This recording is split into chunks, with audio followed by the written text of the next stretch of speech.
Hello दोस्तों, स्वागत है आपका हमारे इस यूट्यूब चैनल पे। आज मैं आपको ऐसी दो सहेलियों की कहानी सुनाऊंगी जिन्हें कॉलेज में थी एक ही लड़के से मोहब्बत। एक ने की उस लड़के से शादी और दूसरी बनी उसकी सौतन। तो चलिए सुनते हैं ये दो सहेलियों की अनोखी कहानी। लेकिन दोस्तों, कहानी को शुरू करने से पहले एक ज़रूरी बात, अगर आपने चैनल को सब्सक्राइब नहीं किया है तो पहले जल्दी से चैनल को सब्सक्राइब कर दीजिए ताकि आपको हमारी नई नई कहानियों की जो नोटिफिकेशन है वो आपको सबसे पहले मिलती रहे। तो चलिए फिर बढ़ते हैं अपनी कहानी की तरफ। दो पक्की सहेलियां जिनका नाम खुशबू और सपना था, वो दोनों साथ ही कॉलेज जाया करती थी। उसी कॉलेज में एक नयन नाम का लड़का भी पढ़ता था। नयन दिखने में स्मार्ट लड़का था और दोनों सहेलियां नयन को बेहद पसंद किया करती थी। नयन बहुत ही समझदार लड़का था। दोनों ही सहेलियां बेहद खूबसूरत है। नयन उनका सीनियर है, तीनों में अच्छी दोस्ती है। मगर खुशबू नयन से बेहद मोहब्बत करती है क्योंकि तीनों ही एक ही कॉलेज में पढ़ाई करते हैं और तीनों एक ही शहर से बिलोंग करते हैं। कॉलेज में तीनों साथ में समय बिताते हैं।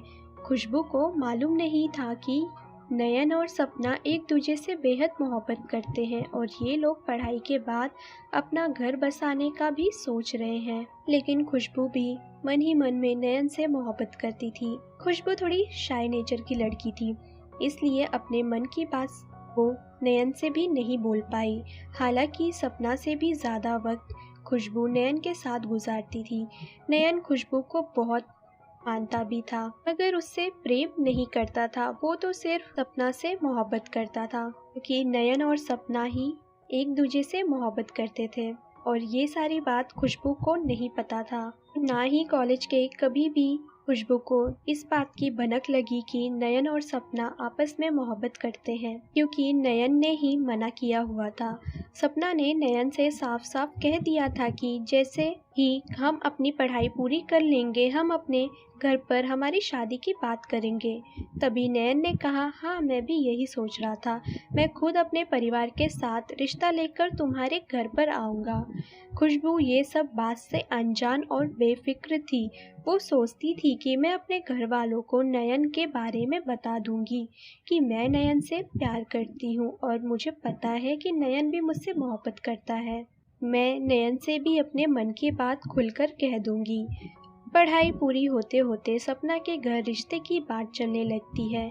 सपना अपने घर वालों को कह देती है कि उसे नयन से ही शादी करनी है। नयन को सपना के माता पिता अच्छे से जानते भी हैं और बहुत पसंद भी करते हैं क्योंकि नयन अक्सर सपना के घर आया जाया करता था। कॉलेज की पढ़ाई पूरी करते ही नयन को एक अच्छी नौकरी भी मिल गई थी। परिवार में दोनों के रिश्ते की बात चलती है और राजी खुशी नयन और सपना की शादी तय हो जाती है। ये शादी जब तय हुई तब जाकर खुशबू को ये बात पता चलती है कि दोनों शादी कर रहे हैं। खुशबू का तो रो रो कर बुरा हाल हो जाता है। वो सपना से कहने लगती है, तुमने कभी इतने सालों में मुझे क्यों नहीं बताया कि तुम नयन से मोहब्बत करती हो और नयन भी तुमसे मोहब्बत करता है। तुमने मुझसे ये बात क्यों छुपाई? सपना ने कहा, नयन ने ही मना किया था, लेकिन तुम गुस्सा मत करो। हम चाहते थे कि जब हमारी शादी तय हो तब हम सबको ये जानकारी दे कि हम दोनों एक दूसरे से मोहब्बत करते हैं। कि नयन ने ही कहा था कि एक बार शादी की बात तय हो जाए फिर हम सबको बताएंगे। तभी खुशबू ने कहा, तुम मुझे एक बार तो बता देती, मैं तो तुम्हारी पक्की सहेली थी ना। सपना बोली, तुम परेशान क्यों हो रही हो यार, अब तो शादी भी तय हो गई है, सबको मालूम भी हो गया है, अब क्या बात है।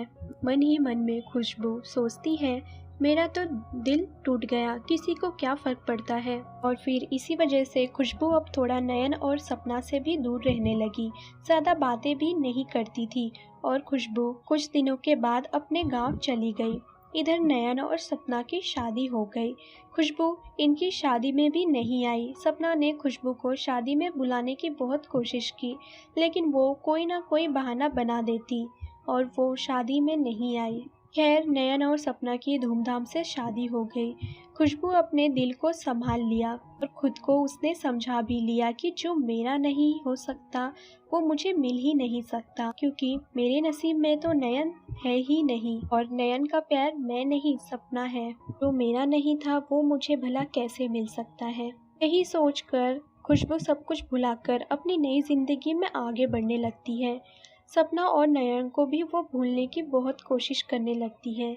इसी तरह देखते ही देखते 2 साल बीत गए। 2 साल बाद जब खुशबू नौकरी करने लगी थी, तब एक दिन उसे पता चला कि नयन भी उसी शहर में है। लेकिन खुशबू को बहुत बुरा लगा कि जिसे वो अपना पति बनाने का कभी सपना देखती थी, वो किसी और से मोहब्बत करता है। खुशबू अब नयन और सपना से नहीं मिलना चाहती थी। यही सोचकर खुशबू अब नयन को अनदेखा करने की सोचती है।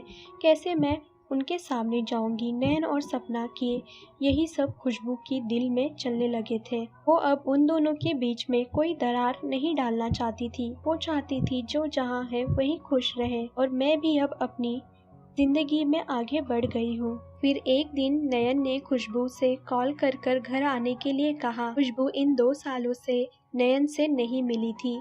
वो संकोच करने लगी कि मैं कैसे सपना को अपनी जगह पर देखूंगी, जहाँ मैं कभी खुद को अपनी जगह रख रही थी। मैं नयन की पत्नी बनना चाहती थी, मगर अब तो सपना ही उसकी पत्नी है। मैं भला उनसे मिलने क्यों जाऊं और मुझे उन दोनों को साथ में देखकर बहुत दुख होगा।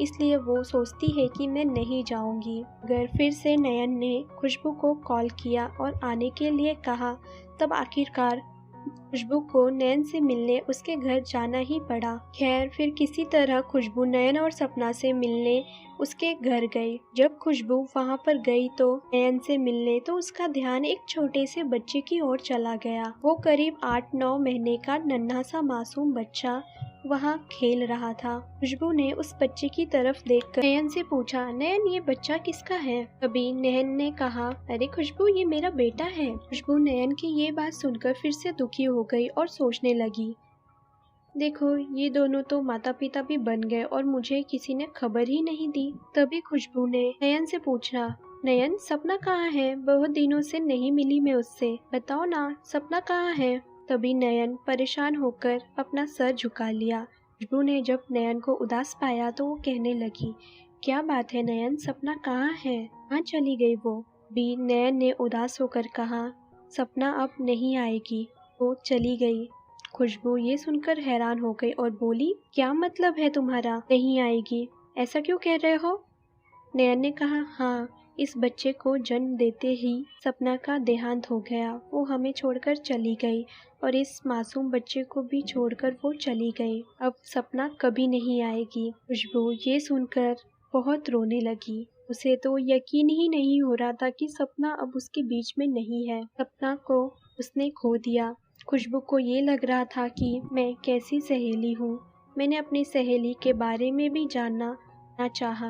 आखिर सपना मुझे छोड़कर चली गई। खुशबू ने रोते हुए उसके बच्चे को गोद में उठा लिया और कहती है, नयन आज से मैं इस बच्चे का ध्यान रखूंगी। नयन ये सुनकर हैरान रह गया। नयन कहने लगा, खुशबू ये क्या कह रही हो? क्या तुम संभाल पाओगी इस बच्चे को? खुशबू बोली, हाँ ये मेरा ही बच्चा है, मैं इसकी माँ हूँ। अब मैं ही इसका ध्यान रखूंगी। ये कहकर वो रोने लगती है। नयन की आंखों में भी आंसू आ जाते हैं। उसकी आंखें नम हो जाती है। नयन को ऐसा लगता है जैसे फिर से उसकी पत्नी सपना उसे मिल गई है। इस बात पर नयन खुशबू से शादी करने का फैसला कर लेता है, क्योंकि खुशबू की भी शादी नहीं हुई थी और खुशबू अब नयन के बच्चे का अच्छे से ख्याल रख सकती है। खुशबू के माता पिता भी इस शादी के लिए राजी हो गए, क्योंकि नयन एक समझदार और अच्छा लड़का है। वो नयन से मिल चुके थे। खुशबू ने सपना के बच्चे को अपना बच्चा मान लिया। नयन और खुशबू एक दूसरे को बेहतर जानते भी थे और फिर बाद में खुशबू और नयन की फिर एक दिन शादी हो जाती है।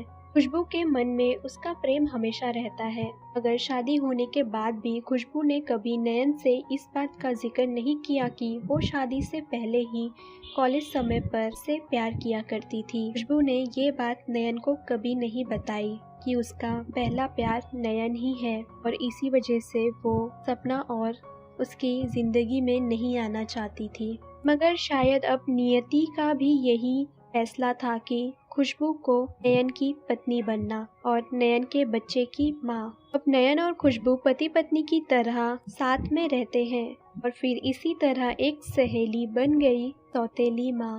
नयन को भी खुशी है कि खुशबू बिल्कुल सपना की तरह है। वो उसके बच्चे का और उसका पूरा ख्याल रखती है। वो एक सौतेली माँ नहीं बल्कि एक सगी माँ जैसा के बच्चे का ख्याल रखती है।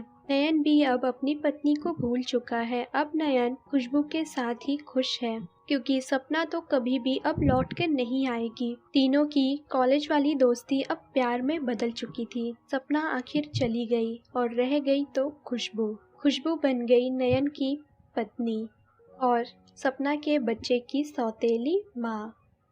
तो दोस्तों, अगर आपको हमारी ये कहानी पसंद आई हो तो कहानी को लाइक और शेयर करना ना भूलें। दोस्तों अगर आपने अभी भी चैनल को सब्सक्राइब नहीं किया है तो पहले आप जल्दी से चैनल को सब्सक्राइब कर दीजिए ताकि आपको हमारी नई नई कहानी की जो नोटिफिकेशन है वो आपको सबसे पहले मिलती रहे। दोस्तों, हमें कमेंट करके अपनी राय इस कहानी के बारे में ज़रूर दें ताकि हम आपके लिए ऐसी और भी नई नई कहानियाँ लेकर आते रहें। तो दोस्तों, हम फिर मिलते हैं अपनी एक और नई कहानी के साथ।